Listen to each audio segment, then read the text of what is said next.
ॐ जननीं शारदां देवीं रामकृष्णं जगद्गुरुं पादपद्मे तयो श्रुत्वा प्रणमामि मुहुर्मुहुः। সবাইকে নমস্কার।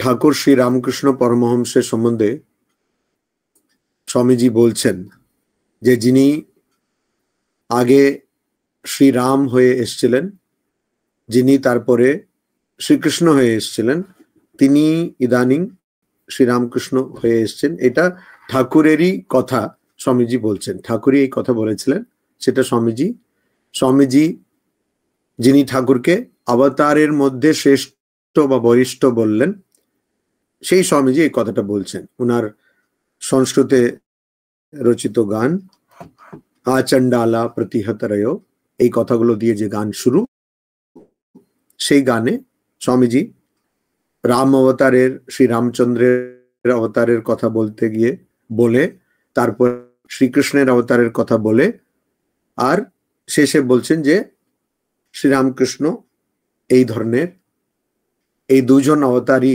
এইবারে এই যুগে শ্রীরামকৃষ্ণ হয়ে এসছেন। এবারে এই শ্রীরামকৃষ্ণ অবতারের বৈশিষ্ট্য অনেক কিছু আছে অবশ্যই, তার মধ্যে কিছু কিছু বৈশিষ্ট্যগুলো আমরা যদি দেখি, সবচেয়ে বড় বৈশিষ্ট্য যেটা, সেটা হলো এর আগে কোনো অবতার আধ্যাত্মিক জীবনের সম্বন্ধে বা আধ্যাত্মিকতা ছাড়া আর কিছুই বলেননি বা কিছুই করেননি, এই ধরনের অবতার আমরা পাচ্ছি না। কিন্তু অবশ্যই আধ্যাত্মিকতার কথা বলেছেন, আধ্যাত্মিক উপদেশ দিয়েছেন ইত্যাদি, কিন্তু তার সঙ্গে সঙ্গেই একই সঙ্গে তারা প্রশাসনের কথা বলেছেন, তারা গৃহস্থদের জন্য অনেক কথা বলেছেন, তারা গৃহস্থের ধর্ম পালন করেছেন, এরকম অনেক রকম আমরা পাই। কিন্তু শুধু ঠাকুরের অবতারে আধ্যাত্মিকতা ছাড়া আমরা ঠাকুরকে কিন্তু আর কোনো ভাবে পাই না, এরকম বলা যেতে পারে। আধ্যাত্মিকতারই অনেক ধরনের ভাব, ঠাকুর নিজেই বলতেন আমি একঘেয়েমি ভালোবাসি না, আর মাকে প্রার্থনা করতেন ওনাকে যেন রসে বসে রাখতে। তো ঠিক সেরকম ওই আধ্যাত্মিকতারই অনেক রস, অনেক ভাব, অনেক সুর, এটা আমরা ঠাকুরের জীবনে দেখতে পাই। কিন্তু আধ্যাত্মিকতা হচ্ছে প্রধান উদ্দেশ্য, প্রধান প্রাণ ঠাকুরের জীবনে। আর তার থেকে আরো একটা বৈশিষ্ট্য রয়েছে ঠাকুরের জীবনে। সেই বৈশিষ্ট্য হলো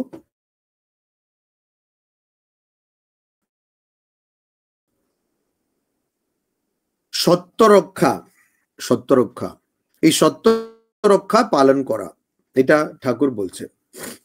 এমনও বলছেন যে সত্যরক্ষা যেন তপস্যা, কলিযুগের তপস্যা সত্যরক্ষা, আর যেন কোনো তপস্যার প্রয়োজনই নেই, এই কথাটা ঠাকুর বলছেন।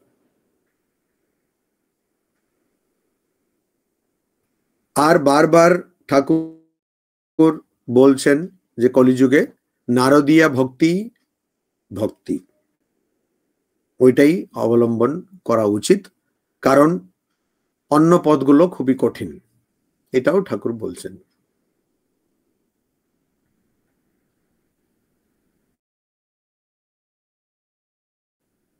এবারে ওর সঙ্গে সত্যরক্ষা বলছেন যখন, এখন সত্যরক্ষা আমাদের কি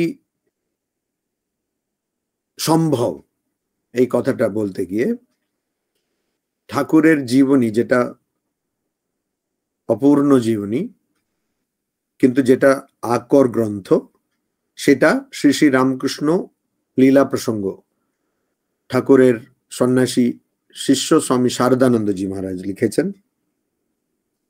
ওখানে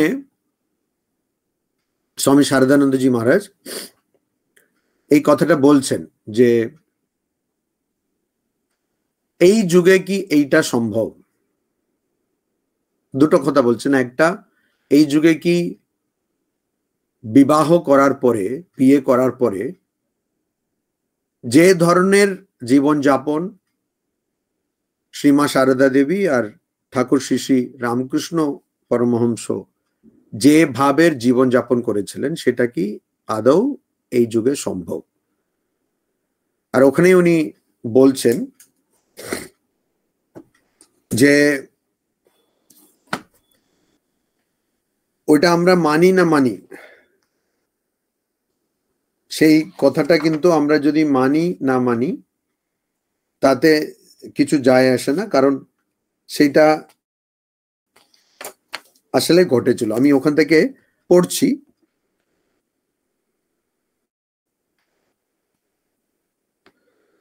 কথাটি শুনিয়া পাঠক অবাক হইবে। এই অংশটা হলো গুরু ভাবের পূর্ব বিকাশ। শ্রী শ্রী লীলা প্রসঙ্গে, শ্রী শ্রী রামকৃষ্ণ লীলা প্রসঙ্গে গুরু ভাবের পূর্ব বিকাশ এই অংশতে এই যে বিবাহের সম্বন্ধে কথা বলে,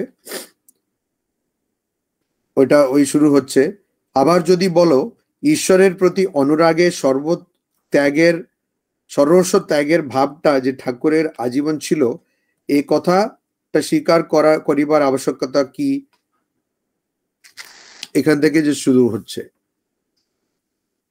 যে আবশ্যকতাটা কি, ওই কথাটা স্বীকার না করিয়া যদি বলো যে মানব সাধারণের ন্যায় ঠাকুরেরও বিবাহাদি করিয়া সংসার সুখভোগ করিবার ইচ্ছাটা প্রথম ছিল, কিন্তু যৌবনে পদার্পণ করিয়াই তাহার মনের গতির হঠাৎ একটা আমূল পরিবর্তন আসিয়া পড়িল। সংসার বৈরাগ্য ও ঈশ্বরানুরাগের একটা প্রবল ঝটিকা তাহার প্রাণে বইয়া তাহাকে এমন আত্মাহারা করিয়া ফেলিল যে তাহার পূর্বেকার বাসনা সমূহ একেবারে চিরকালের মতো কোথাও উড়িয়া যাইল। ঠাকুরের বিবাহটা ও ওই বিরাগ অনুরাগের ঝড়টা বইবার আগেই হইয়াছিল বলিলেই তো সকল কথা মিটিয়া যায়। তো ওইটার এখানে কিন্তু শ্রী শ্রী রামকৃষ্ণ লীলা প্রসঙ্গে এই গ্রন্থটিতে শারদানন্দজি মহারাজ যেমন পরম্পরাগত ভাবে ভারতীয় দর্শনে যেমন পূর্বপক্ষ, এই যে ওই সিদ্ধান্তকে মানে না, সে যে অন্য সিদ্ধান্ত মানে, অন্য দর্শনের যে মানুষ, তার কথাটা উত্থাপন করে আবার সেটাকে খণ্ডন করা, এই ধরনের যে যুক্তি এখানে স্বামী শারদানন্দজি অবলম্বন করেছেন। তখন উনি বলছেন, এর উত্তর বলছেন, যদি কেউ এরকম বলে, এটা যেটা আমি এখন পড়লাম, ওই ধরনের কথা, ওই ধরনের চিন্তা যদি কারোর থাকে, তার উত্তরে শারদানন্দজি বলছেন, আমরা বলি কথাটি আপাতত বেশ যুক্তিযুক্ত বোধ হইলেও তার সম্বন্ধে কতগুলি অখণ্ডনীয় আপত্তি আছে। প্রথম, 24 বছর বয়সে ঠাকুরের বিবাহ হয়, তখন বৈরাগ্যের ঝড় তাহার প্রাণে তুমুল বইতেছে, আর আজীবন যিনি নিজের জন্য কাহাকেও এতটুকু কষ্ট দিতে কুণ্ঠিত হইতেন, তিনি যে কিছুমাত্র না ভাবিয়া একজন পরের মেয়ের চিরকাল দুঃখ ভোগের সম্ভাবনা বুঝিয়াও ওই কার্যে অগ্রসর হইলেন, ইহা হইতেই পারে না। দ্বিতীয়, ঠাকুরের জীবনের কোনো ঘটনাই যে নিরর্থক হয় নাই, এ কথা আমরা যতই বিচার করিয়া দেখি ততই বুঝিতে পারি। তৃতীয়, তিনি ইচ্ছা করিয়াই যে বিবাহ করিয়াছিলেন, ইহা সুনিশ্চিত, কারণ বিবাহের পাত্রী অনুসন্ধানকালে নিজের ভাগিনে হৃদয় ও বাটির অন্যান্য সকলকে বলিয়া দেন যে তাহার বিবাহ জয়রামবাটি নিবাসী শ্রীযুত রামচন্দ্র মুখোপাধ্যায়ের কন্যার সহিত হইবে, ইহা পূর্ব হইতে স্থির আছে। কথাটি শুনিয়া পাঠক অবাক হইবে অথবা অবিশ্বাস করিয়া বলিবে, কেবলই অদ্ভুত কথার অবতার না। বিংশ শতাব্দীতে ও সকল কথা কি চলে? তদুত্তরে আমাদের বলিতে হয়, এটাই আমি যেটা প্রথমে যে প্রসঙ্গটি উল্লেখ করছিলাম, সেটা এখানে স্বামী শারদানন্দজি শরৎ মহারাজ বলছেন। তদুত্তরে আমাদের বলিতে হয়, তুমি বিশ্বাস করো আর নাই করো বাপু, কিন্তু ঘটনা বাস্তবিকই ওই রূপ হইয়াছিল। এখনো অনেকে বাঁচিয়া আছেন যাহারা ওই বিষয়ে সাক্ষ্য দেবেন। অনুসন্ধান করিয়া দেখোই না কেন। তো এই যে এখানে একটা কথা, এখানে কিন্তু এই যে গৃহস্থ বাস করলেন বা গৃহস্থ হলেন, কিন্তু সেটা হওয়ার পরে এই এই হেন একটা জীবন যাপন করলেন, যেটা আদর্শের চেয়েও আদর্শ জীবন। তো সেই জিনিসটা এখানে স্বামী শারদানন্দজি উপস্থাপন করেছেন। এবারে এইসব কথা বলতে গিয়ে আমাদের অনেক সময় এই প্রসঙ্গ আসে, আর এই কথা চলতে থাকে, এখনো চলছে। সেটা হলো যে ঠাকুর বলে গেছেন সত্যরক্ষা করতে হবে, ঠিকই, আর আপনারাও রামকৃষ্ণ মিশনের সাধুরাও বলে থাকেন ঠিকই, কিন্তু ব্যবহারিক জীবনে, প্রথম কথা ওই ব্যবহারিক জীবন, যতটা ব্যবহারিক জীবন যাপন আপনারা বা গৃহস্থরা করেন, তার থেকে অনেক বেশি ব্যবহারিক জগতের সঙ্গে রামকৃষ্ণ মঠ মিশনের সন্ন্যাসী বা ব্রহ্মচারীদের যুক্ত হতে হয়। তো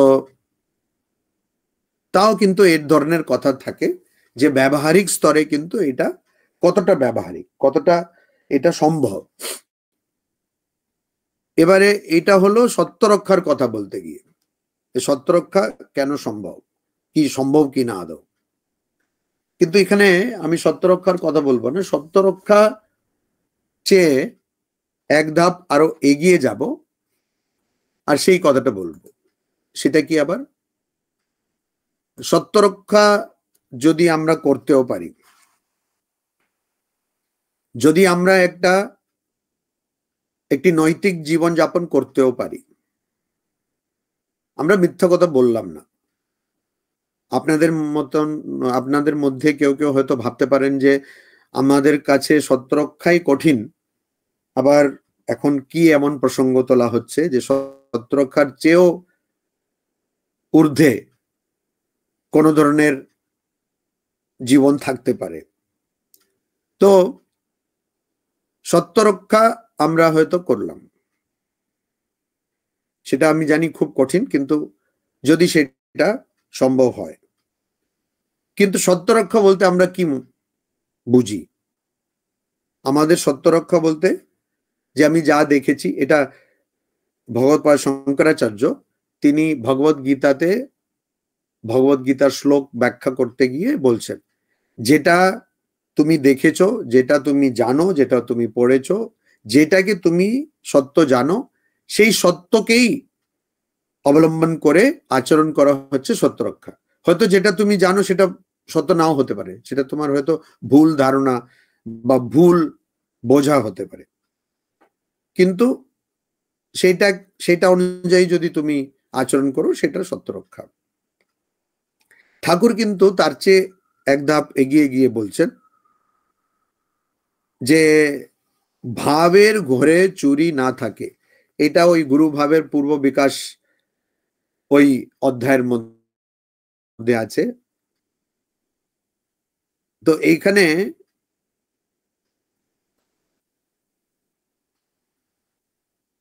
স্বামী শারদানন্দজি মহারাজ বলছেন, সৃষ্টি রক্ষার সকল নিয়মগুলি কি তুমি জানিয়াছ, এবং সৃষ্টি রক্ষা করিতে যাইয়াই কি তুমি আজ ব্রহ্মচর্যবিহীন।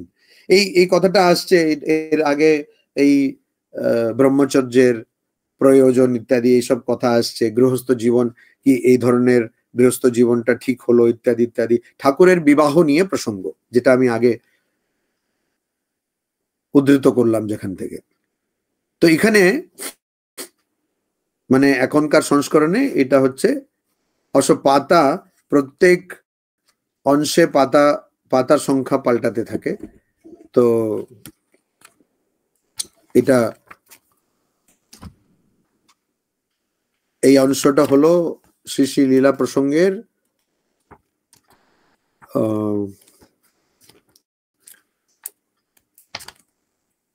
এটা হলো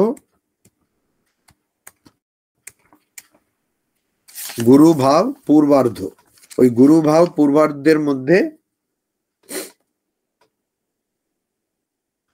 78 নম্বর পৃষ্ঠায় ওখান থেকে এটা শুরু হচ্ছে, যে কথাটা আমরা এখন পড়ছি।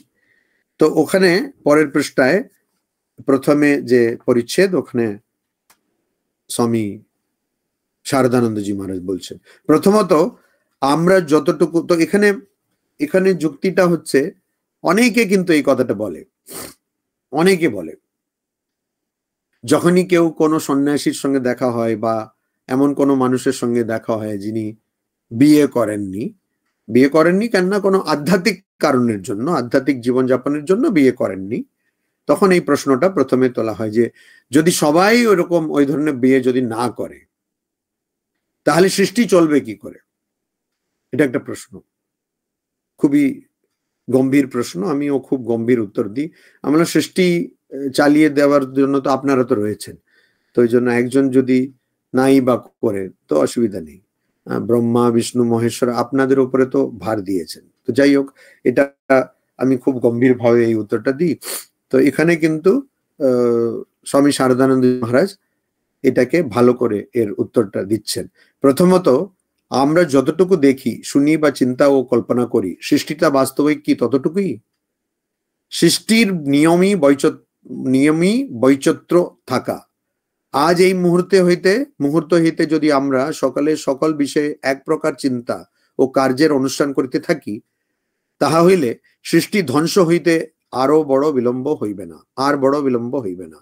তারপর জিজ্ঞাসা করি, সৃষ্টি রক্ষার সকল নিয়মগুলি কি তুমি জানিয়াছ, এবং সৃষ্টি রক্ষা করিতে যাইয়াই কি তুমি আজ ব্রহ্মচর্যবিহীন? বুকে হাত দিয়া উত্তর প্রদান করিও, দেখিও ঠাকুর যেমন বলিতেন, ভাবের ঘরে চুরি না থাকে। আচ্ছা, না হয় ধরিলাম সৃষ্টি রক্ষার ওই নিয়মটি তুমি পালন করিতেছ, অপরকে ঐরূপ করিতে বলিবার তোমার কি অধিকার আছে? ব্রহ্মচর্য বা উচ্চাঙ্গের মানসিক শক্তি বিকাশের জন্য সাধারণ বিষয়ের শক্তি ক্ষয় না করাটাও সৃষ্টি মধ্যগত একটা নিয়ম।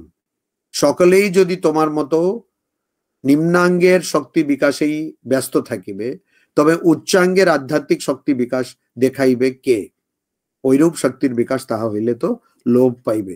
তো এখানে এই যে কথাটা ভাবের ঘরে চুরি, সেই কথাটা আমরা দুটো জায়গায় পাই, একটা হচ্ছে এখানে, আর এর আগে একটি জায়গায় আছে, সেটা আমরা দেখব। তো এখানে যে ভাবের ঘরে চুরি, যেই প্রসঙ্গে স্বামী শারদানন্দজি এটাকে নিয়ে আসছেন, সেটা খুবই গুরুত্বপূর্ণ প্রসঙ্গ। আবার ওটা নিয়ে ভাববার, অবশ্য সবকিছু নিয়ে ভাববার দরকার আছে, কিন্তু এটা আরো একটু গভীরভাবে ভাববার প্রয়োজন রয়েছে। সেটা কেন, কি এখানে ভাবনা, আমি এটা আগে আমরা দেখব, তারপরে আমি আগের যেটা ঠাকুর, এটা তো ঠাকুরের কথা স্বামী শারদানন্দজি মহারাজ উদ্ধৃত করছেন, কিন্তু এইটা দেখে আমরা আবার ঠাকুর যে প্রসঙ্গে সে কথাটি বললেন আর তার প্রাসঙ্গিকতাটা কি আমাদের জীবনে, সেটা আমরা দেখব। আচ্ছা, এখানে কথাটা হলো ব্রহ্মচর্যের প্রয়োজন আছে কিনা, বা বিবাহের প্রয়োজন আছে কিনা, বা বিবাহ বলতে আমরা যে ধরনের বিবাহ বলতে যে ধরনের বিবাহ বা যে ধরনের সম্পর্ক আমরা বুঝে থাকি, সেই সম্পর্কের প্রয়োজন আছে কিনা, এটাই হচ্ছে এখানে প্রশ্ন, এটাই হচ্ছে এখানে আলোচনার বিষয়। আর ওখানে যখন মানুষ এই বিবাহে যে অনুষ্ঠান বা বিবাহের যে প্রক্রিয়া, সেটাকে যখন মানুষ নিজের ঊর্ধ্বে, মানে সৃষ্টি চলবে কি করে, বা এই প্রকৃতি চলবে কি করে, নিজের ঊর্ধ্বে একটি সত্তা, সেই সত্তার সঙ্গে সেটাকে জুড়ে দিচ্ছে, নিজের ঊর্ধ্বে। আমি বিবাহ করছি কেন, বা আমি বিবাহ করতে ভাবছি কেন? আমার জন্য না, একেবারে নয়। আমি থোড়ি বিয়ে করতে চাইছি, আমি চাইছি যে এই সৃষ্টিটা বিঘ্ন বাধা ছাড়া ভালো করে সুষ্ঠুভাবে চলে, ওই জন্য আমার বিয়ে করতে হবে।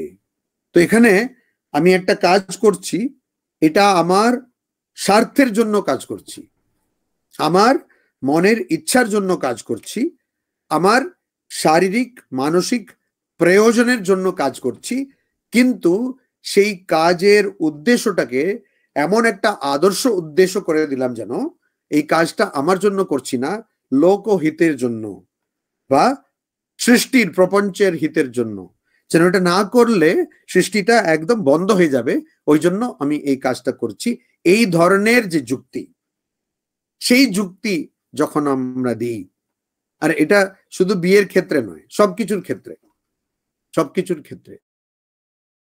আচ্ছা, এইটা কিন্তু ওই সৃষ্টির স্তরে যেতে হবে তারও কোনো দরকার নেই।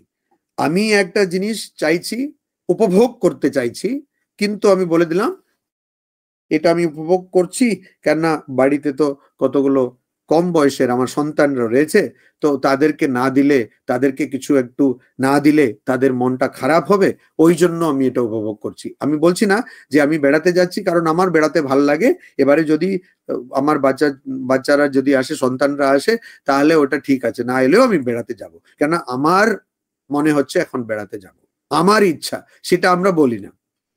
তো আমার ইচ্ছা অন্য কারের ঘাড়ে চাপিয়ে আমি সেই ইচ্ছাটা পূর্ণ করতে চাইছি। তো সেই আমার যে ক্ষুদ্র যে অবস্থা, ওখান থেকে একটা ঊর্ধ্ব অবস্থাতে আমি এই জিনিসটাকে চাপিয়ে দিতে চাইছি। সেই জিনিসটাকে এখানে, সেই প্রবণতাকে এখানে স্বামী শারদানন্দজি মহারাজ খণ্ডন করছেন, যে ভাবের ঘরে চুরি না থাক। তো এখানে কথাটা হলো কি, আমরা শাস্ত্র বা দর্শনে আমরা পড়ে থাকি, আমরা শাস্ত্র বা দর্শনে পড়ে থাকি, সেটা হলো কর্তৃত্ব। অর্থাৎ আমি করছি, আমি কোনো কাজ করছি, আমি কোনো কাজটা করছি, সেই বোধটা হচ্ছে কর্তৃত্ব। আর ভোক্তৃত্ব, আমি কিছু উপভোগ করছি, সেটা হচ্ছে ভোক্তৃত্ব। তো কর্তৃত্ব, ভোক্তৃত্ব। তো এখানে কর্তৃত্বটাকে, আমার যে কর্তৃত্ব, মানে আমি যতক্ষণ ভাবছি আমি করছি, সেটাকে স্বীকার করা, সেটা ভাবের ঘরে সত্য রক্ষা, সেটা ভাবের ঘরে চুরি নয়। মানে তখন আমাকে স্বীকার করতে হবে, কি স্বীকার করতে হবে, যে আমি আমার ইচ্ছার জন্য আমি কাজ করছি। এখন এখানে একটা বিরোধাভাস, যে আসলে তো তা নয়, আমি তো কাজ করছি না, আমি তো শুধু নিমিত্ত, সবকিছু তো ভগবান করাচ্ছেন, ঠিক, কিন্তু সেটা কি আমি উপলব্ধি করতে পেরেছি? সেটা অমুক গ্রন্থে পড়লাম বা অমুক মানুষের কাছে শুনলাম ইত্যাদি, কিন্তু আমি কি সেটা উপলব্ধি করতে পেরেছি? যদি না করতে পাই, এখন অবধি যদি না করে থাকি উপলব্ধি, তাহলে আমার স্বীকার করা উচিত যে আমি কর্তা, নিজেকে কর্তা ভাবছি। তো ঠাকুর একটি গল্প বলছেন, যে একজন, সে খুব ভালো বাগান করলো, তখন সবাই প্রশংসা করলেন, তখন বললেন হ্যাঁ ঠিক আছে, কিন্তু উনার বাগানে উনার হাতে একটা গো হত্যা হয়ে গেল। তখন উনি বলছেন না, এটা তো আমি করিনি, আমার হাতের যে অধিষ্ঠাত্র দেবতা, তিনি হচ্ছেন ইন্দ্র, তো তিনি করেছেন। তো এখানে যখনই আমি আমার কর্তৃত্বকে, আমার কৃতিত্বকে, মানে আমি যে করেছি, সেটা আমি অন্যের উদ্দেশ্য করেছি, আমি আমার স্বার্থের উদ্দেশ্যে, কিন্তু অন্যের উদ্দেশ্যে বা অন্যের নামে আমি চাপিয়ে দেওয়ার চেষ্টা করছি, তখন ওখানে ভাবের ঘরে চুরি হচ্ছে। এইটা কিন্তু আমরা, আজকে যারা, যিনি ওই শুরুতে বললেন, তিনি বলেন, আমরা একটু হেসেই বললেন যে আমরা সবসময় ভাবের ঘরে চুরি করতে থাকি। তো ওইটা ওইটা এরকম বললেন। তো এইটা আমরা কিন্তু সবসময়, প্রতি মুহূর্তে আমাদের এটা চিন্তা করা উচিত, যে আমি যে বলছি অমুক মানুষ করছে, সেটা কি আদৌ সে করেছে না আমি করেছি? সে করেছে না আমি করেছি? যখন আমরা একজন ডক্টরের কাছে যাই, শরীর খারাপ হলে, তো ওই ডক্টরকে কিন্তু আমাদের সব কথা পরিষ্কার খুলে বলতে হবে, বলে উকিলের কাছে ওরকমই করতে হবে। কেন? ওইটা না জানলে পরে ডক্টর আমাদের ভালো করে চিকিৎসা করতে পারবে না, আমাদের প্রাণ রক্ষা করতে পারবে না, উকিলও আমাদের রক্ষা করতে পারবে না। ওই জন্য যেমন যে সত্য সেটাকে ডাক্তারের কাছে বলতে হবে। আমাদের দৈনন্দিন জীবনে আমরা এই যে কষ্টগুলো পেয়ে থাকি তার কারণ আমরা সত্যটা বলছি না। সত্য অর্থাৎ ওই শুধু কথার সত্য নয়, যে সত্য রক্ষা সেই সত্য নয়, ভাবে যেটা সত্য। একটা উদাহরণ, হয়তো আমি একটা জায়গায় যেতে চাইছি না, কিন্তু জোর করে কেউ নিয়ে যাচ্ছে, তো ও জিজ্ঞেস করছে আপনার কি ভালো লেগেছে, তো আমি বলছি ভালো লেগেছে, এইটা কিন্তু মিথ্যা কথা। তো ওইটা কিন্তু মিথ্যা বলে আমরা ভাবিও না, আর সেটা কি সেরকম ধরাও হয় না। বলে না, মুখ রাখতে গেলে এরকম বলতে হয়, মুখ রাখতে গেলে ওরকম বলতে হয়, তাই কি? আর যারা জীবনে কোনো একটা ক্ষেত্রে কিছু ভালো কিছু উপলব্ধি করেছেন, যে কোনো জিনিস হতে পারে, যারা খেলোয়াড় বা যারা ব্যবসা করে, বা তারা ওই ভাবের ঘরে চুরি করে কতটা উপলব্ধি করেছেন, এগুলো আমরা যদি পড়ি, আমার মনে হয় যারা জীবনে খুব ভালো কিছু করেছেন বা ইতিহাসে তারা নাম করেছেন, তাদের জীবনী পড়া উচিত। এমনিতে তো যারা গুরু, আধ্যাত্মিক গুরু, তাদের জীবনী পড়া উচিত, কিন্তু এখন সেটাও মুশকিল, কারণ যে কেউ নিজেকে আধ্যাত্মিক গুরু বলে। তো যারা জীবনে অনেক কিছু উপলব্ধি করেছে তাদের জীবনী পড়লে আমরা দেখি তাদের জীবনে দুটো জিনিস খুব থাকে, একটা হচ্ছে অধ্যবসায়, আর একটা হচ্ছে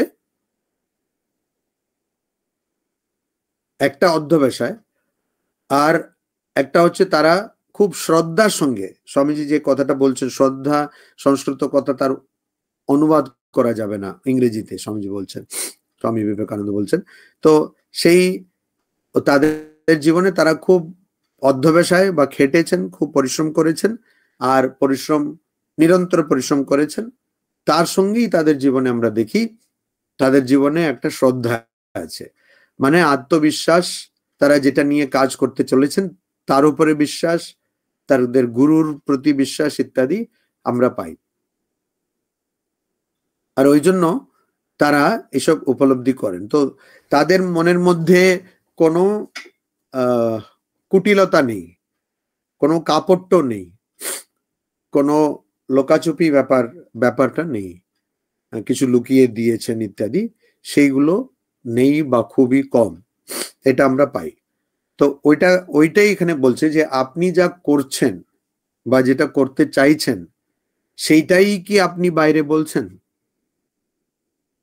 আপনি যেটা ভাবছেন সেইটাই কি বাইরে বলছেন। তো একটা হচ্ছে খারাপ সত্য বলতে গেলে ওইটাকে খারাপ ভাবে বলা দরকার নেই, যেটা ডক্টররা সবসময় করে থাকেন, কাউকে বলতে হবে যে ওর আয়ুটা মানে বেশি দিন বাঁচবে না, তো তারা খুবই ভালোভাবে এখন তাদের প্রশিক্ষণও দেওয়া হয় যে কিরকম বলতে হবে। তো তারা খুব ভালোভাবেই বলেন, না একজন মরে যাবে কি কতটা ভালোভাবে বলা যেতে পারে, কিন্তু তারা বলেন খুব এইভাবে। তো ওই ধরনের আমরা খারাপ কথাও কিন্তু ভালো করে বলা যেতে পারে। মানুষকে আঘাত দেওয়া আমাদের উদ্দেশ্য নয়, আমাদের সত্য কথা বলা উদ্দেশ্য। তো খারাপ কথা হলে সেটা বলবে না, এই ধরনের একটা ভুল ভ্রান্ত ধারণা অনেকে ছড়িয়ে থাকেন ইদানিং খুব বেশি। তো সেটা নয়, সত্য রক্ষা মানে সত্য রক্ষা। খারাপ কথাকে মা বলছেন এটা এমন বলতে হবে যেন যে শুনছে তার মনে যেন আঘাত না পায়। তো এখানে ওইটা তো রইল, ওইটা তো সত্য রক্ষার কথা, সত্যরক্ষার প্রসঙ্গে এখানে কিন্তু ভাবের ঘরে চুরি যেন না থাকে। ভাবের ঘরে চুরি বললে আরেকজন নাও থাকতে পারে। সত্যরক্ষা যখন আমি বলি তখন আমি কারোর সঙ্গে কথা বলছি, তো ওখানে আরেকজন আছে যার সঙ্গে আমার আলোচনা হচ্ছে বা কথাবার্তা হচ্ছে, এখানে কিন্তু তা নাও হতে পারে, এখানে আরেকজন নাও হতে পারে। এখানে হয়তো আমি নিজেই ভাবছি, তো নিজে ভাবছি যেটা করছি আর যেটা ভাবছি তার মধ্যে যেন কোনো পার্থক্য না থাকে, আমার ভাবনা আর আমার করার মধ্যে যেন কোনো পার্থক্য না থাকে। এটা হচ্ছে ভাবের ঘরে চুরি না থাকা, ভাবের ঘরে চুরি না থাকা এটা। তো এখানে আমরা এটা দেখলাম। এবারে ঠাকুরের জীবনে কি প্রসঙ্গে এটা এলো, ঠাকুর কেন বলছেন, তো আমরা সেটা যদি দেখি, লীলা প্রসঙ্গ উদ্বোধন থেকে যেটা বেরিয়েছে তার প্রথম খণ্ড থেকে আমি পড়ছি, ষোড়শী পূজা যে প্রসঙ্গ, তো সেইটা ষোড়শী পূজা সেটা হলো আপনার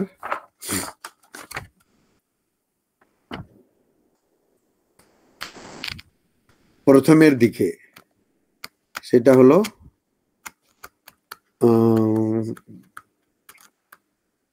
সাধক ভাব। তো তাতে 206 পৃষ্ঠায় এই কথাটা আসছে। এটাও কিন্তু ঠাকুর বিয়ে হয়ে গেল ওই তার পরের প্রসঙ্গ, ঠাকুরের বিবাহ হয়ে যাবার পরের প্রসঙ্গ। তো এখানে শারদানন্দজি মহারাজ বলছেন, স্বামী শারদানন্দজি মহারাজ বলছেন, অন্য এক দিবস শ্রী শ্রী মাকে নিজ পার্শ্বে নিদ্রিতা দেখিয়া ঠাকুর আপন মনকে সম্বোধন করিয়া এই রূপ বিচারে প্রবৃত্ত হইয়াছিলেন।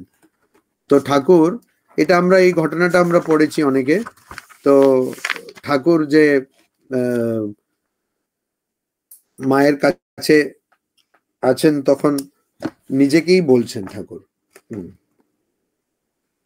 ঠাকুর নিজেকে বলছেন। তো এটা আমরা পড়েছি যে তুমি যদি এইটা চাও তাহলে এটা তোমার সামনে এই শরীরটা রয়েছে, এটা তুমি উপভোগ করতে পারো, এই ধরনের যে প্রসঙ্গটা এটা এখানে আসছে। এটা হলো পৃষ্ঠা নম্বর 206 আর অধ্যায় হচ্ছে ষোড়শী পূজা, আর এটা হলো সাধক ভাব। সাধক ভাব ওই অংশ থেকে আছে এটা। আর আগে যেটা আমি পড়েছিলাম ওটা গুরু ভাব পূর্বার্ধ, ওটাতে গুরু ভাব পূর্বার্ধর মধ্যে ওই গুরু ভাবের পূর্ব বিকাশ, তো ওইটা ছিল ওটা। এখন এখানে কি বলছেন, মন মানে নিজের মনকে ঠাকুর সম্বোধন করছেন, বলছেন মন ইহারি নাম স্ত্রী শরীর, লোকে ইহাকে পরম উপাদেয় ভোগ্য বস্তু বলিয়া জ্ঞানে জানে এবং ভোগ করিবার জন্য সর্বক্ষণ লালায়িত হয়, কিন্তু উহা গ্রহণ করিলে দেহেই আবদ্ধ থাকিতে হয়, সচ্চিদানন্দ ঘন ঈশ্বরকে লাভ করা যায় না। ভাবের ঘরে চুরি করিও না, পেটে একখানা মুখে একখানা রাখিও না, সত্য বলো তুমি উহা গ্রহণ করিতে চাও অথবা ঈশ্বরকে চাও, যদি উহা চাও তো এই তোমার সম্মুখে রইয়াছে, গ্রহণ করো। এবারে এখানেও দেখবেন, আমি আগে যেটা বললাম, যখন সত্যরক্ষার প্রসঙ্গ আসে তখন আমাদের সঙ্গে আরেকজন তো থাকবে কমপক্ষে, অর্থাৎ আমি কারোর সঙ্গে কথা বলছি তখন সত্যরক্ষার কথা আসছে, বা আমার ব্যবহার বা আচরণে সত্যরক্ষার কথা আসছে, কিন্তু ভাবের ঘরে চুরি কিন্তু এটা নয়, সেটা আমার কিন্তু আরেকজনের প্রয়োজন নেই।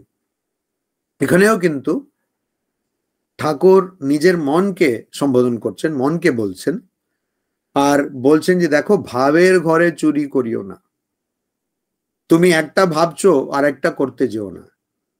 পেটে একখানা মুখে একখানা রাখিও না। এটা খুবই গুরুত্বপূর্ণ কথা। তো আমরা অনেক সময় সিদ্ধান্তে আসতে পারি না।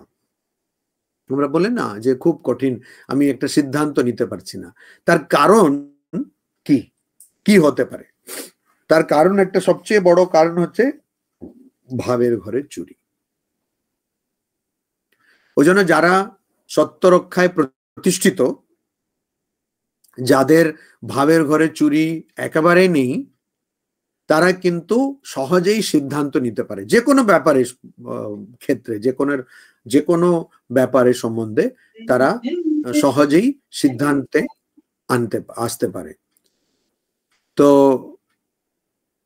ওইটা কারণ আমি একটা জিনিস করতে চাইছি, কিন্তু আমার মনে প্রাণে আমি আরেকটা জিনিসকে ভাবছি ওটা আমার আদর্শ হওয়া উচিত, কিন্তু সেটা আমি মেনে নিতে পারছি না। আর আরেকটি কথা, যে শুধু সিদ্ধান্ত, কোনো জিনিসের নিশ্চিত সিদ্ধান্ততে আসতে ভাবের ঘরে চুরি না করলে সহজে আসা যায় তা শুধু নয়, আমাদের আধ্যাত্মিক পথে আমাদের উন্নতিটা খুবই বিলম্বিত গতিতে হয়, কারণ আমরা ভাবের ঘরে চুরি করি। ধরুন একজন সন্ন্যাসী হয়েছে, তো তার জন্য তো আর এমনি কোনো প্রয়োজন নেই, মানে তার এমনি যেটা আমরা বলে থাকি, মানে যারা গৃহস্থরা বা অন্যরা বলে থাকে যে সত্য রক্ষা কঠিন ইত্যাদি, সেই অবস্থাগুলো তো সেই সন্ন্যাসীর জন্য আসছে না। মানে সে ভিক্ষা করে খাচ্ছে বা কোনো আশ্রমে রয়েছে, তারা মানে সে ওখানে যা ভোজন যেটা পাচ্ছে, খাওয়া পাচ্ছে, সেটা গ্রহণ করছে।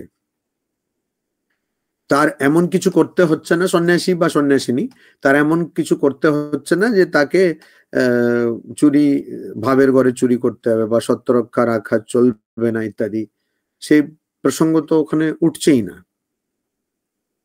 কিন্তু সেই সন্ন্যাসী আবার নৈতিক জীবন যাপন করছে মোটামুটি, তার কোনো অসুবিধা নেই, কিন্তু সেই সন্ন্যাসী ভাবের ঘরে চুরি থাকতে পারে। কিরকম? একজন বলল যে হ্যাঁ আচ্ছা অমুক উপনিষদটা পড়লে ভালো, এখন অনেকে মান্ডুক্য উপনিষদ পড়ছে, মান্ডুক্য উপনিষদ পড়বে, তো মান্ডুক্য উপনিষদ পড়লে ভালো এরকম যদি ও মনে করে, আরেকদিকে সে জানে যে ওর ওইটাতে কোনো ইচ্ছা নেই, ও মান্ডুক্য উপনিষদ পড়ার থেকে ঠাকুরের নাম করবে, ভজন করবে, সেটাই তার ইচ্ছা। তো এবারে এটা হয়, মানে যেটা আমি বলছি এটা কল্পনা না, তো এইবারে কিন্তু ও ওইটাকে মেনে নিতে পারছে না যে আমার ইচ্ছা ঠাকুরের নাম করা। তো এই যে টানা পড়া, সেটা ভাবের ঘরে চুরি থাকার জন্য আসে। উল্টোটাও হতে পারে, একজন মান্ডুক্য উপনিষদ পড়তে চাইছে কিন্তু বাইরে বলছে যে না আমার দরকার নেই, কেন, আমি ঠাকুরের নাম করেই থাকতে চাইছি। তো মান্ডুক্য উপনিষদ পড়লে যে ঠাকুরের নাম করা যাবে না, সেটা ওখানেও একটা অসুবিধা আছে। এই ধরনের সব অসুবিধা আসে ভাবের ঘরে চুরি করার জন্য। ভাবনাটা একটা, আর ওই জন্য ঠাকুর খুব ভালো উদাহরণ দিলেন। ঠাকুর বলছেন একখানা খেয়ে একখানা পেটে একখানা রাখবে না। তো ভাবনাটা এক ধরনের আর আচরণ আরেক ধরনের, কিন্তু নিজের স্তরে, আরেকজনের কাছে নয় বা আরেকজনের সঙ্গে নয়, নিজের মনেই এটা থাকছে। তো ভাবের ঘরে চুরি, ওই জন্য ভাবের ঘরে, অর্থাৎ ভাবনা চিন্তাতেই ওখানে একটা চুরি হয়ে যাচ্ছে, ওখানে একটা কাপড়, একটা কুটিলতা হয়ে যাচ্ছে। তো ওইটাই একটা আমাদের খুব মনে রাখতে হবে। আমার মনে হয় সত্য রক্ষার আগে কিন্তু ভাবের ঘরে সততা বা ভাবের ঘরে চুরিটাকে সম্পূর্ণভাবে বন্ধ করা, সেইটার প্রয়োজন আছে। ওইটা যতক্ষণ না হয় সত্য রক্ষা হবে না। আর সত্য রক্ষাই কলিযুগের তপস্যা, ঠাকুর বলছেন। এটা এমনই তপস্যা যে যখনই সত্য রক্ষা হয়ে যাবে, তার মানে বেশি বিলম্ব হবে না ভগবান লাভ হতে। সত্যরক্ষা হওয়ার প্রায় সঙ্গে সঙ্গেই ভগবান লাভ হয়ে যাবে। তো সত্যরক্ষা বলতে আমরা যেটা ভাবি সেটার সঙ্গে আমাদের এটা যোগ করে দিতে হবে যে সম্পূর্ণরূপে ভাবের ঘরে চুরি না থাকা। আর ওইটা আমরা কখন করতে পারবো? এখানে যেমন ঠাকুর এগুলো বলছেন, না হলে আমরা কি করে জানতাম? ঠাকুর এগুলো বলছেন যে উনি নিজের মনের মধ্যে এই বিচার করলেন, নিজের মনের মধ্যে এই বিচার করলেন। আর ঠাকুর এই সিদ্ধান্তে এলেন যে না, ওইরূপ বিচারপূর্বক ঠাকুর শ্রী শ্রী মাথা ঠাকুরানীর অঙ্গ স্পর্শ করিতে উদ্যত হইবা মাত্র মন কুণ্ঠিত হইয়া সহসা সমাধিপথে এমন বিলীন হইয়া গেল যে সে রাত্রিতে উহা আর সাধারণ ভাবভূমিতে অবরোহণ করিল না। ঈশ্বরের নাম শ্রবণ করাইয়া পরদিন বহু যত্নে তাহার চৈতন্য সম্পাদন করাইতে হইয়াছিল।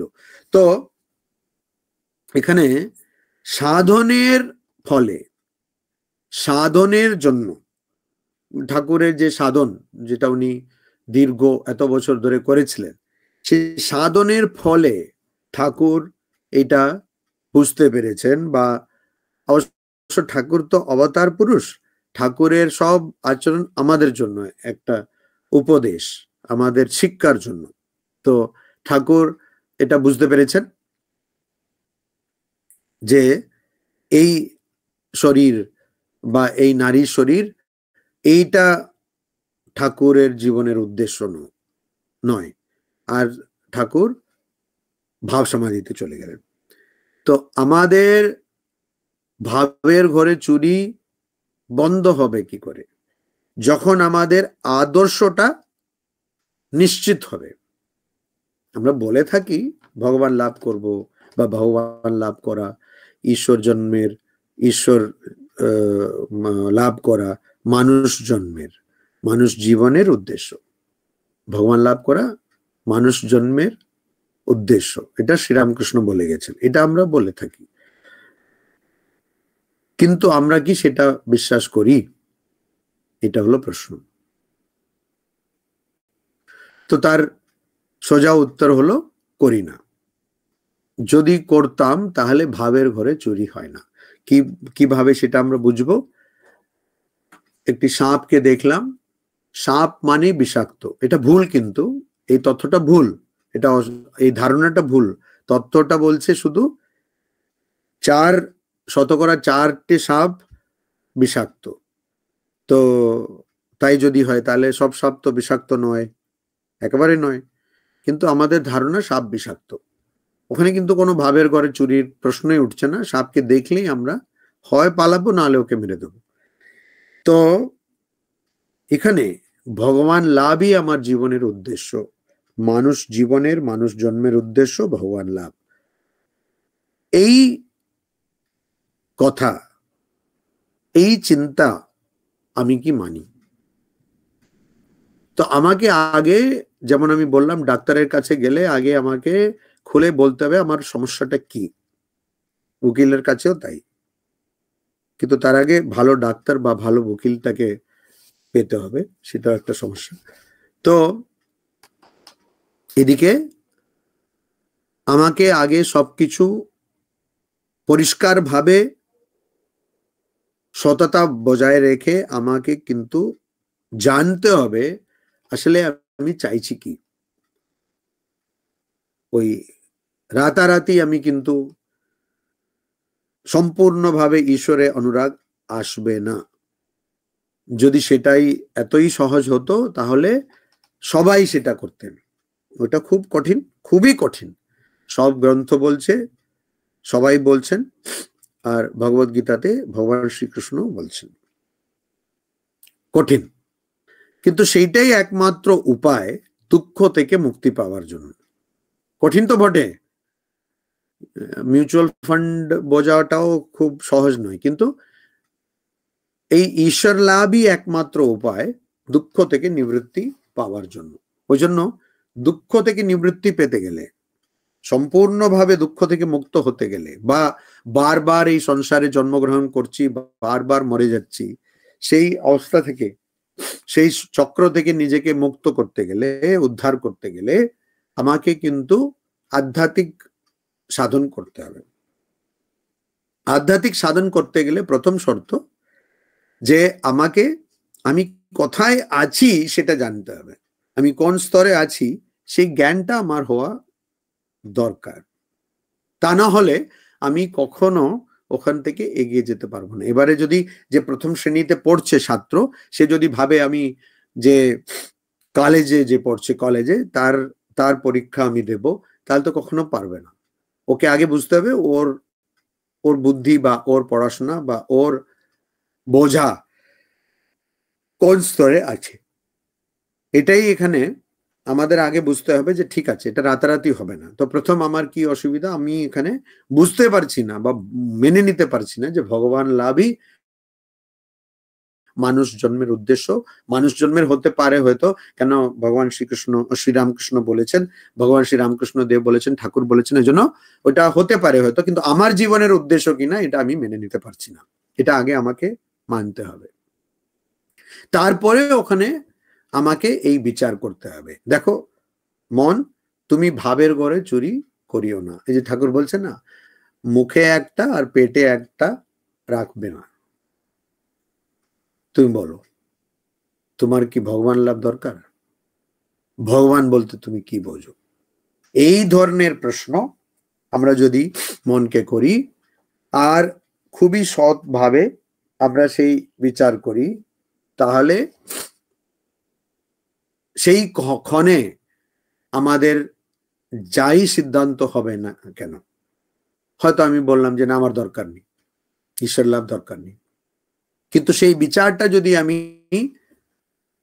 চালিয়ে যাই, সবসময় সেই বিচারটা করতে থাকি, তাহলে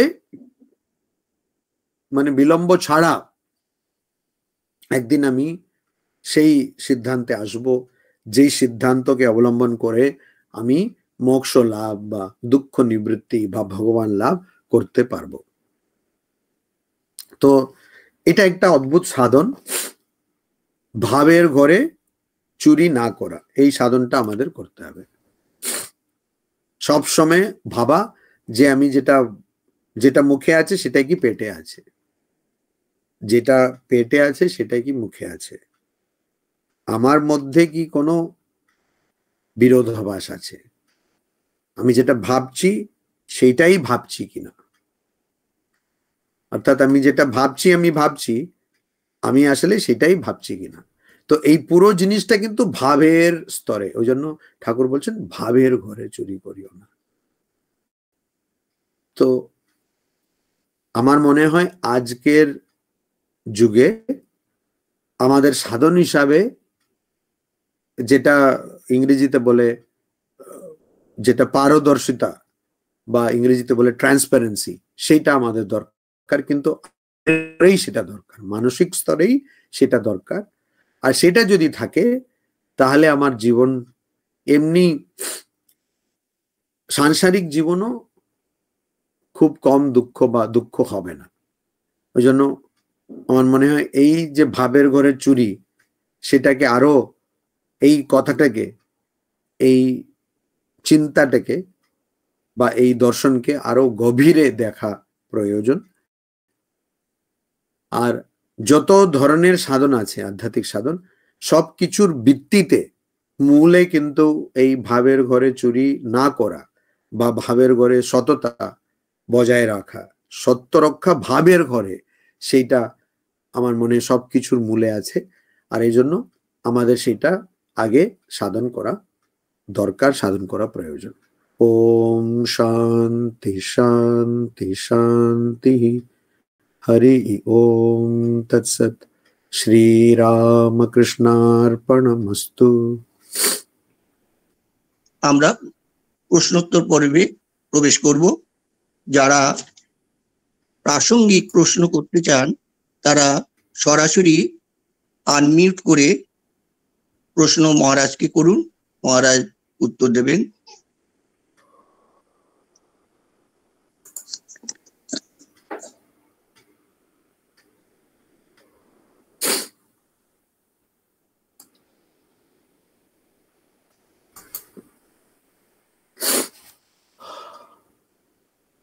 প্রণাম মহারাজজি, আমি অনুষ্কা গাঙ্গুলি দিল্লি থেকে বলছি।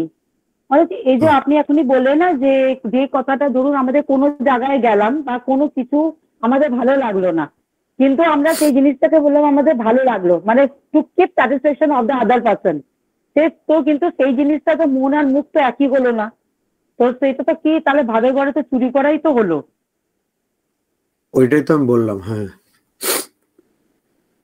আচ্ছা, হ্যাঁ সেটা তো বললেন আপনি, কিন্তু মানে ধরুন মানে কিন্তু একটা কোনো মানুষ যদি পছন্দ করার জন্য যদি আমি বলতে হয়, তাহলে সেটা কি তাহলে কি অন্যায় করা হবে না? না না, আপনাকে সবসময় বলতে হয় না, কে বললো বলতে হয়। আচ্ছা, মানে আর দেখুন, প্রথম কথা হচ্ছে খুবই কম সময়ে আমাদের খারাপ লাগে। হুম হ্যাঁ, এখানে অনেক কিছু কথা আছে। ধরুন আপনি কোনো জায়গায় গেলেন, কেউ আপনার মানে আতিথেয়তা কেউ করছে, তো ওখানে কিন্তু আমরা সবসময় খারাপ জিনিসটাই দেখি, খারাপ জিনিসটাই মনে রাখি, ভালোটা আমরা দেখি না। তো ভালো বলার, এখন এখানে শুধু সত্য রক্ষার কথা নয়, আপনি অন্যদের মধ্যে ভালো দেখতে পারছেন কি, যেটা আছে ওখানে,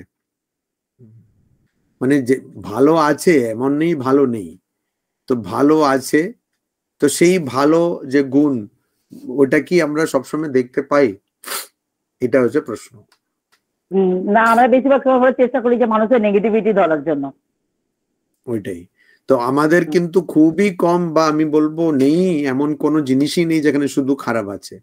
আমাদের অসুবিধা হলো আমাদের তো আর খুঁতখুঁতান শেষ নেই, আমরা যা দিয়ে দেবো তাতেও একটা কিছু খুঁত বার করার চেষ্টা করবো। তো এখন সত্য রক্ষা মানেটা কি, আপনি ভালো জিনিসটা দেখুন না। এটা একটা, যদি কেউ সত্য রক্ষা সত্যি অভ্যাস করতে চায়, তাহলে ও এইটাই করবে, দেখবেন। ওই জন্য মহাপুরুষরা সবসময় ভালোই দেখতেন, কেন? ওটা সত্য রক্ষার অভ্যাস করার জন্য না, কিন্তু কেন, এটা সত্যি সব মানুষের মধ্যে ভালো আছে না। আমি এই যে আপনি এটা প্রশ্ন করলেন, আমি এটাকে দু ধরনের ভাবে দেখতে পারি। একটা হচ্ছে, আপনার নাম কি? অনুষ্কা গাঙ্গুলি। অনুসুয়া। তো অনুসুয়া জি প্রশ্ন করলেন, কেন ইনি বলতে চাইছেন যে এটা কখনোই মানে সম্ভব না, এরকম প্রশ্ন করেন, এরকম একটা আমি দেখতে পারি। আরেকটা দেখতে পারি যে কি সুন্দর প্রশ্ন করেছেন, এটা তো সত্যি, এটা তো আমাদের ভাববার কথা, এরকমও ভাবতে পারি। তো আমি কিভাবে ভাবছি, দুটোই কিন্তু সত্য। মানে আপনি এটা, প্রথমটা হয়তো সত্য নাও হতে পারে, যে আপনি সত্যি এই জানার জন্য আপনি করলেন, এমন না যে এটাকে এড়িয়ে যাওয়ার জন্য। কিন্তু আপনি চিন্তা করুন, বেশিরভাগ ক্ষেত্রে আমরা কিন্তু এই প্রথম ধরনের চিন্তাই করে থাকি, তাই না? তো আমরা কোনো ভালো জিনিসটা আমরা দেখতেই পারি না, কারণ কি? তো ওইটাও তো অসত্যি হলো। তো আর তারপরে যদি কেউ আপনাকে জিজ্ঞেস করে তবে তো আপনি বলবেন, না জিজ্ঞাসা করে আপনাকে বলার কি, আপনার বলার দরকার কি আছে? তো সবসময় যে সত্যকে একদম মানে পরিবেশন করতে হবে তার তো কোনো দরকার নেই। আচ্ছা, হ্যাঁ, মানে আপনি যে বলছেন সেটা, মানে একজনের হয়তো অসুবিধা আছে, ঠিক আছে, আছে, তাতে কি আছে? সে হয়তো কথা বলতে পারছে না, সে হয়তো পড়াশোনা নেই, তার হয়তো সেই সামাজিক বুদ্ধিটা, মানে কার সঙ্গে কিরকম আচরণ করতে হবে সেটা হয়তো নেই, ঠিক আছে না, সেটা হয়তো তার নেই। তো আমরা কি সেগুলোকে মেনে নিতে পারি? আমরা সবসময় বলি হ্যাঁ ওইটাও খারাপ, এটা খারাপ। আচ্ছা বাবা, আমার মধ্যে কত ভালো আছে।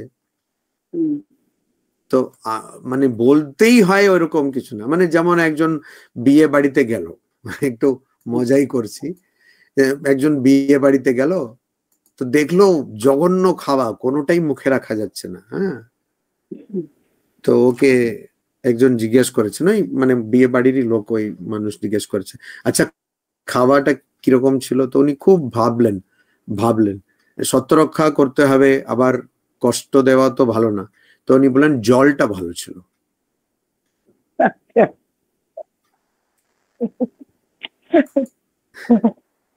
মানে দুদিক থেকে হলো, আমাদের অনেক সময়, হ্যাঁ কি মানে দুদিক থেকেই তাহলে মানে ওনার ব্যালেন্সটা হলো, সত্য রক্ষা হলো আর ওনাকে আঘাত দেওয়া হলো না।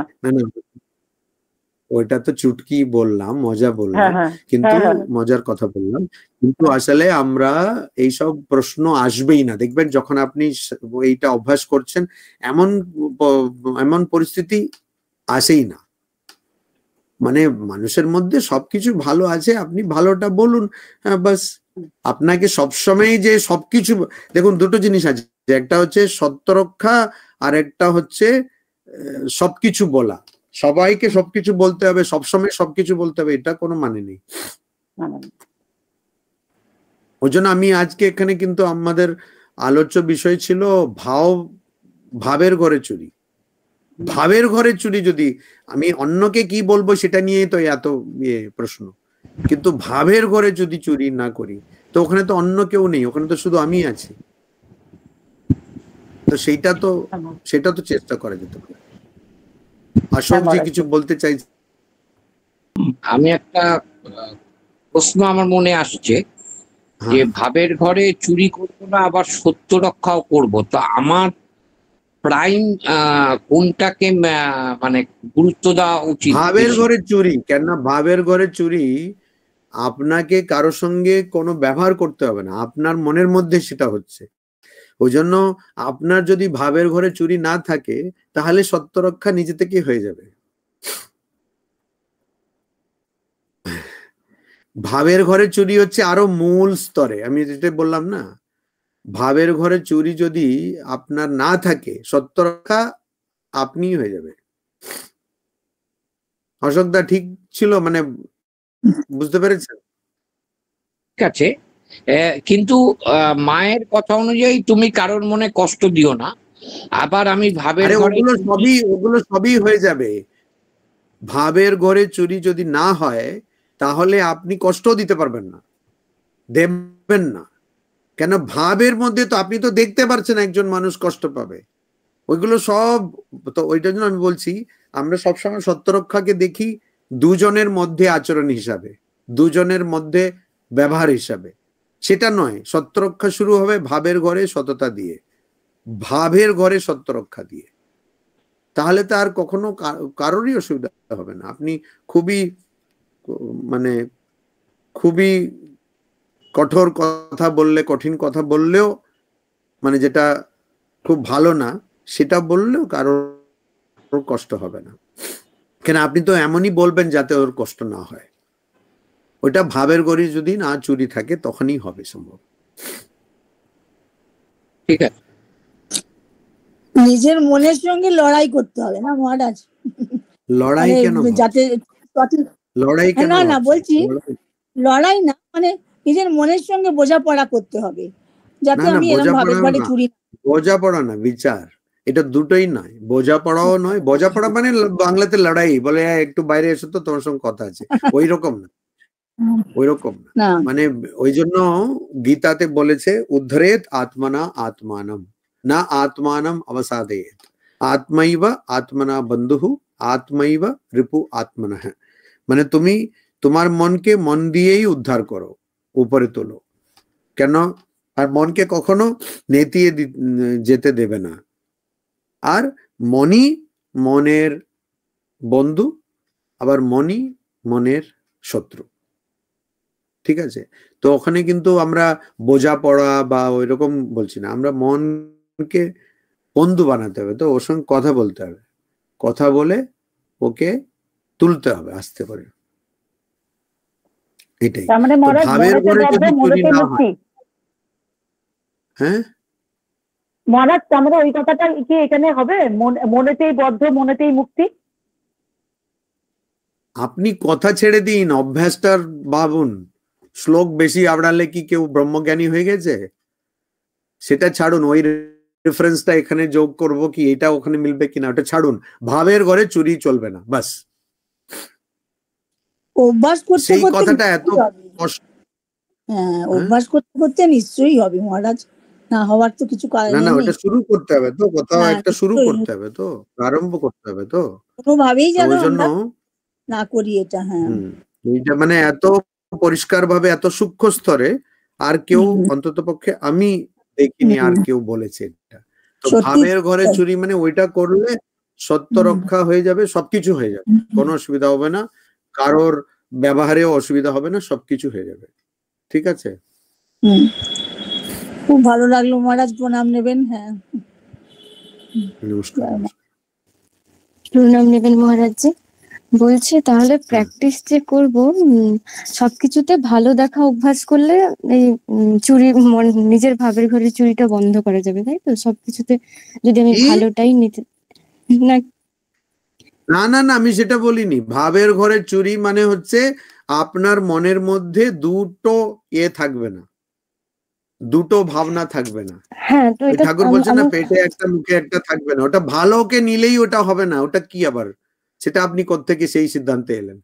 ভালোকে নিয়ে ভালো মানেটা কি সেটাই তো জানা নেই। ভালোটা কি? এখানে ভালো মন্দের প্রসঙ্গ হচ্ছে না, কোনো দ্বন্দ্ব থাকবে না মনের মধ্যে। এখানে কোনো ভালো মন্দের প্রসঙ্গ হচ্ছে না। কেন? ভালো কি আবার? ভালো আপনার জন্য যেটা ভালো সেটা ঝর্ণার্দির কাছে খারাপ হতে পারে, ঝর্ণার্দির জন্য যেটা ভালো ওটা আমার কাছে খারাপ হতে পারে। হ্যাঁ, ভালো বলতে কি সেটা তো মানে খুবই, মানে সে ভালো বুঝতেই পারা যাবে না। তো ওই জন্য ভালো না মানে আপনার মনের মধ্যে দ্বন্দ্ব মানেটা কি? একটা আপনি বিশ্বাস করছেন আর ভাবছেন আরেকটা, ওইটা থাকবে না। দ্বন্দ্ব বলতে সেই রকম দ্বন্দ্ব। মনে আপনাকে একমত হতে হবে। আপনি কথাটা বুঝতে পেরেছেন যে আমরা সমাপিকাজি, আপনি কথাটা বুঝতে পারছেন? হ্যাঁ, চলো না, চলেই গেলেন নাকি? তো আমরা সাধারণত একমত হওয়া মানে আমরা বুঝি আরেকজনের সঙ্গে একমত হওয়া, বা কয়েকজন আছে সবাই একমত হওয়া। এখানে কিন্তু একমত হতে হবে, কিন্তু মনে আর কেউ নেই, আমাকে নিজেই একমত হতে হবে। অর্থাৎ ওই জন্য ভাবের ঘরে চুরি, মানে যেন মনটা একটা ঘর আর ওখানে দুটো ঘর আছে। একটা ঘরে একটা চিন্তা চলছে আর একটা ঘরে উল্টো চিন্তা চলছে, সেইটা যেন একমত হতে হবে। সেই মাঝখানে যে ওই যে কাল্পনিক ঘর এখন বললাম মনের মধ্যে, সেই ঘরের মধ্যে যে কাল্পনিক পার্টিশন বানিয়ে রেখেছেন না, ওই দেওয়াল হতে পারে, প্লাইউড যাই দিয়ে বানিয়েছেন, সেটাকে ভেঙে দিন। সেইটা একমত হবে, মানে আপনাকে আগে একমত হতে হবে, কারোর সঙ্গে নয়, আপনার সঙ্গেই আপনাকে একমত হতে হবে। এর সঙ্গে নিজেকে একমত হওয়া, নিজের মন আর মুখ না, মুখ আসছে না এখানে, মুখ আসছে না, মুখ আসছে না, যেটা ভাবছি সেটা যেন এখানে মুখ আসছে না। আচ্ছা, মুখ তো তখনই আসবে যখন কারোর সঙ্গে কথা বলবো। এখানে মুখ আসছে না, মানে আমার মনকে একমত হতে হবে। এই নয় যে আমি একটা বিশ্বাস করছি আর একটা ভাবছি, সেটা নয়। জন্য ভাবের ঘরে চুরি মানে ওই মুখটা নয়, সেটা তো সত্য রক্ষা। আচ্ছা, হ্যাঁ, মানে আমার মনকে একমত মনের সঙ্গেই হতে হবে। দেখুন এইটার আমরা উদাহরণ পাই, এই ধরনের মনকে দুটো ভাগ করে দেওয়ার উদাহরণ আমি এই যে এখনই যে শ্লোকটা উদ্ধৃত করলাম তাতে পাই। মনই মনের শত্রু, মনই মনের বন্ধু। তাহলে মন তো আমার একটাই, কিন্তু ওখানে শ্রীকৃষ্ণ বলছেন যে মন তোমার শত্রু হতে পারে, তোমার মনেরই শত্রু হতে পারে, আবার মন তোমারই বন্ধু হতে পারে তোমার মনের। আর সেই মন দিয়েই মনটাকে ঊর্ধ্বে নিয়ে যেতে হবে।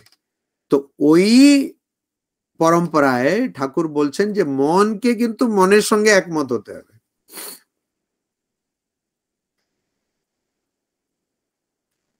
আমাদের টানা পড়া থাকে কেন না, কখনো মন বলছে এটা করো, কখনো বলছে এটা করো, যে না একটাই করব আমি, আমার একদম এক চিন্তা। ঠিক আছে, মহারাজ প্রণাম নেবেন। সুমন বলছি। হ্যাঁ মহারাজ, আপনার কথার মধ্যে একটা কথা পেলাম যে আপনি বলছেন দুঃখ থেকে নিবৃত্তি পেতে গেলে আমাদের আধ্যাত্মিক সাধন দরকার, আমি কোন স্তরে আছি সেটা বুঝতে হবে। তো এটা কিভাবে বুঝবো?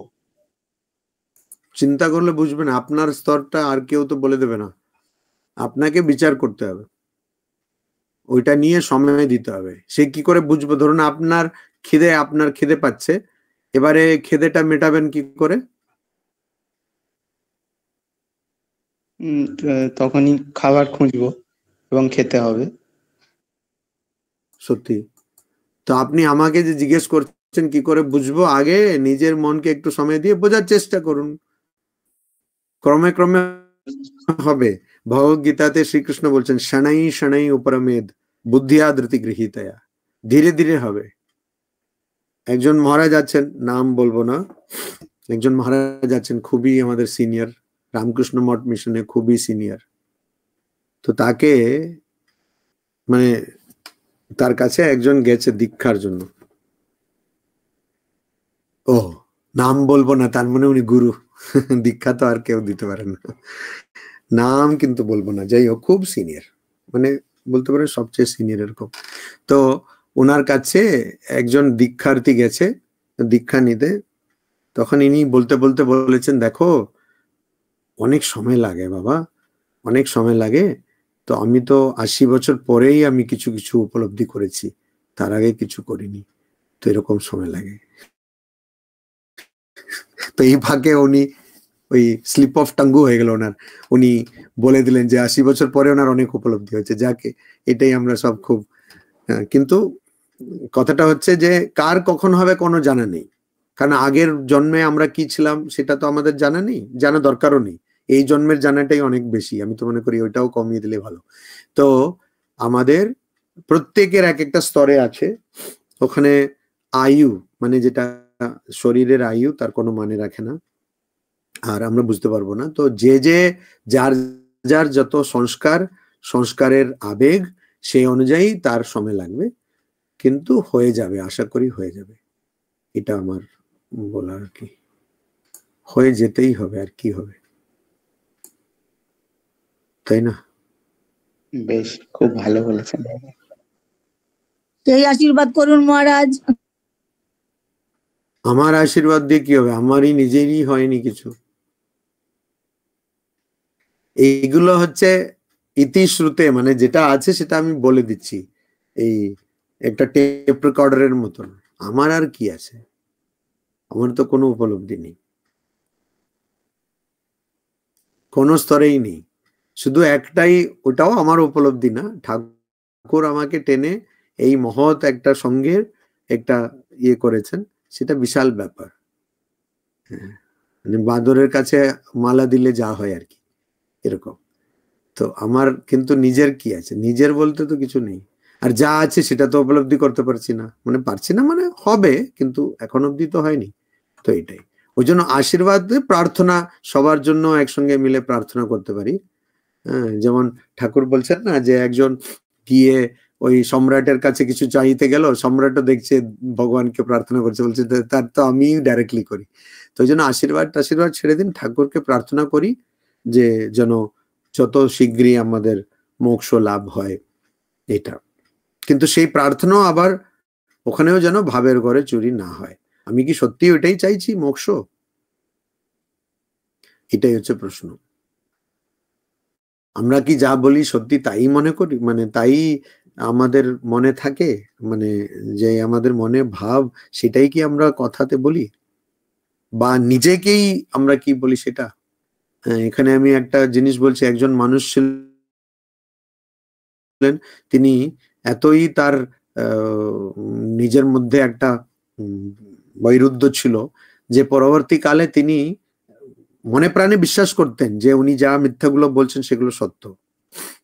মানে মিথ্যাগুলো কিরকম, উনি হয়তো বলেছেন যে অমুক জায়গায় আমি অমুক লোকের কাছ থেকে কিনেছি, আদৌ সেই জায়গাটা উনি কিনেনি নেই, উনি কিনলেনই না, কিন্তু ওই মিথ্যা কথা এত বলে বলে বলে এত অভ্যাস হয়ে গেছিল, এখানেও নাম বলবো না, মানে খুব কম বিখ্যাত নন তিনি। তো ওই ওনার এত অভ্যাস হয়ে গেছিল, উনি ভাবতেন যে উনি যেটা বলে আসছেন সেটা সত্য। তো অভ্যাসে এরকমও হয়ে যাবে, ভ্রান্ত ধারণা। এই যে মায়া, এটা তো ভ্রান্তি না, অনিত্য জগৎ, কিন্তু আমাদের কারো অনিত্য লাগছে, কারো লাগছে না। ওই জন্য সাপের দৃষ্টান্ত দিয়ে, আমাদের যদি সাপ, দেখুন বিষাক্ত নয় সব সাপ, কিন্তু সাপ বললেই বিষাক্ত বলে আমরা তো একদম আমাদের নিশ্চিত ধারণা। তো আমরা এই মায়া জগৎকে বা মায়া, অবিদ্যা, অধ্যাস, অজ্ঞান যাই বলুন না কেন, ওটাকে আমরা বারবার বলে এসেছি এটা সত্য সত্য সত্য, আমাদের ওইটাই সত্য মনে হচ্ছে। আর ভগবানকে তো আমরা কখনো সত্য মনে করিনি, এই জন্য এটা আমাদের অসত্য মনে হচ্ছে।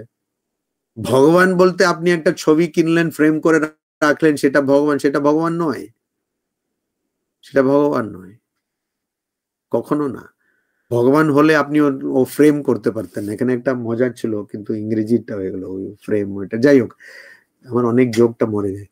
তো ভগবান হলে আপনি ওরকম ফ্রেম করতে পারতেন না। তো ওটা ওখানে কিন্তু ভগবান আছেন, অবশ্যই আছেন, কিন্তু আপনি যেমন বুঝছেন সেরকম না। কেন সেটা যদি জানতেন তাহলে ওই ছবিটাকে আপনি যে দেওয়ালে লাগিয়েছেন সেই দেওয়ালটাকেও সেরকমই ভগবান বুঝতেন, সেটা তো বুঝতে পারছি না আমরা। তো এখানে অনেক ঝামেলা আছে। ভগবানকে আমরা যেমন ঠাকুর মানে স্বামীজি যেমন দেখালেন ওই আলওয়ারের রাজাকে, যে ওই ভগবানকে আমরা কিন্তু ভগবানের প্রতীক এই ছবিটা। তো এটা ঠিকই আছে। আর ভগবান তো রয়েছেন প্রত্যেক কণের মধ্যে রয়েছেন, কণার মধ্যে রয়েছেন, ভগবান রয়েছেন, কিন্তু আমি যে দেওয়ালে সেটাকে টাঙিয়ে দিলাম সেই দেওয়ালকে তো আমি ভগবান ভাবছি না কেন, যদিও ওখানে ভগবান। তো আমার ভগবান কিসের জন্য দরকার, এগুলো আছে অনেক কিছু। তো ভাবের ঘরে চুরি, আমার কথাটা হচ্ছে সেই সাধকের মূল সাধনা হওয়া দরকার। ভাবের ঘরে চুরি না, সরি, ভাবের ঘরে চুরি না করা, ভাবের ঘরে চুরি তো না করাটা হচ্ছে প্রত্যেক সাধক বা সাধিকার মূল সাধন হওয়া দরকার। সেটা করলেই আমরা কিন্তু, আমার মনে হয় সেটা ভগবান লাভ করার জন্য খুবই সহজ পথ। কেন এটার জন্য আমার কিছু লাগছে না, তো মন লাগছে, মন তো আমার কাছে সবসময় আছে, তো আমার তো আর কিছু লাগবে না। ওর জন্য অনেক বই পড়তে হবে, অনেক ওই গীতা জানতে হবে, ব্রহ্মসূত্র পড়তে, কোনো কিছু তো মান্ডুক্য উপনিষদ পড়তে হবে না ওর জন্য। এইটা। হ্যালো মহারাজ, আপনি মহারাজ প্রণাম নেবেন মহারাজ। হ্যালো মহারাজ, প্রণাম নেবেন। বলছেন আপনি 24 ঘন্টাই আধ্যাত্মিক জীবনে আছেন। আপনি বলেন যে আমি এখনো কিছু করতে পারিনি। তো আমরা সাংসারিক জীবনে থেকে, আরে দাঁড়ান, হ্যালো, আমার কথা শুনতে পারছেন? দাঁড়ান একটু। আমি যে 24 ঘন্টাই আধ্যাত্মিক জীবনে আছি সেটা আপনি কি করে জানলেন? সেটা তো আপনি একটু চাপিয়ে দিচ্ছেন আমার ঘাড়ে। আর যে প্রশ্নটা আপনি আমার কথা শুনতে পারছেন? হ্যাঁ হ্যাঁ হ্যাঁ হ্যাঁ। আর যে প্রশ্নটা আপনি করলেন তার উত্তর দিয়েই শুনুন, তার উত্তর দিয়েই আমি মানে আমার বক্তব্যটা শুরু করলাম। শুরুর দিকে আপনি যদি মনে রাখেন বা মনে করেন, আমি বলেছিলাম যে যারা ওই ব্যবহারিক বলে, সেই রামকৃষ্ণ মিশনের একজন ব্রহ্মচারী বা সাধু যত ব্যবহারিক কোনো মানুষই না। ঠিক আছে, আপনি বলছেন আপনি 24 ঘন্টা, আচ্ছা হাইকোর্টে যেতে হচ্ছে বা মানে কোর্টে যেতে হচ্ছে, পুলিশ থানায় যেতে হচ্ছে, তো ওইটা তো কজন যায়? মানে পুলিশ থানায় যায় বা কোর্টে যায়, কজন যায়? বাড়ি তৈরি করতে হচ্ছে, কজন করে? সারা জীবনে হয়তো একটা বাড়ি তৈরি করলো, তাই তো, বা দুটো করলো। নালে যদি রিয়েল এস্টেট কাজ থাকে তাহলে করবে, কন্ট্রাক্টরের কাজ থাকবে, ইঞ্জিনিয়ারের কাজ থাকলে করবে। তো রামকৃষ্ণ মিশনে ওরকম সব কাজের মধ্যেই ভগবান রয়েছেন আধ্যাত্মিক জীবনে। আর ঠাকুরের কথামৃত দেখুন, পাতায় পাতায় এই প্রশ্ন, তাহলে উপায় কি? গৃহস্থদের উপায় কি? আপনি পড়ুন না, তো ওইটাই তো বলেছে ঠাকুর, তো কত উদাহরণ দিয়েছেন এখানে। ওখানেও এই উপায়, ভাবের ঘরে সততা বজায় রাখাটাই উপায়। আমাদের অসুবিধাটা হচ্ছে আমরা শুধু প্রশ্ন করি, আমরা কি অভ্যাস করি। আমার যদি জিলেবি খেতে ইচ্ছে হয়, দোকানে যান, জিলেবি কিনুন, খেয়ে নেবেন, তাহলে আচ্ছা এই জিলেবি কোথায় পাওয়া যায়? এইসব সময় নষ্ট করে লাভ নেই তো।